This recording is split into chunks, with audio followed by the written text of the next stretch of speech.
Hello అండి, ఈరోజు అమ్మవారికి ఎంతో ఇష్టమైన గాజుల మాలను అయితే తయారు చేస్తున్నాను. ఇందులో నేను పూలను కూడా యాడ్ చేస్తున్నాను. మాల మాత్రం చాలా అందంగా ఉంటుందన్నమాట. ఫస్ట్ అయితే నేను ఇక్కడ గాజులు తీసుకున్నాను. ఇక్కడ మనము పసుపు, ఎరుపు గాజులు అమ్మవారికి ఎక్కువగా యూజ్ చేస్తాం. అలాగే గ్రీన్ కలర్వి కూడా బాగుంటాయి. మీకు నచ్చిన కలర్స్ని యాడ్ చేసుకోవచ్చు.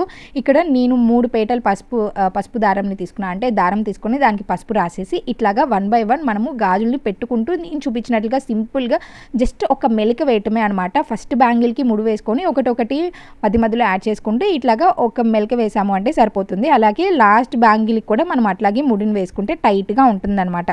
ఆ తర్వాత నేను ఇట్లాగా సైడ్స్న అటు కొంచెం ఇటు కొంచెం దారంని వదిలేసాను. ఫస్ట్లో మనము గాజులు ముడి వేసుకునేటప్పుడే కొంచెం దారంని వదిలేసుకుంటే సరిపోతుంది. అక్కడ నేను సూది ఎక్కించి ఇట్లాగా నేను పూలను అయితే ఎక్కించాను. నేను ఇక్కడ చామంతి పూలను మాత్రమే పెట్టాను. గులాబీలు యాడ్ చేసినా కానీ చాలా అందంగా కనిపిస్తుంది. నాకైతే ఇట్లాగా గుచ్చిన తర్వాత ఎంత అందంగా కనిపించిందో. మీకు కనుక ఈ వీడియో నచ్చితే డెఫినెట్గా ఉపయోగపడే వాళ్ళకి షేర్ చేసేయండి.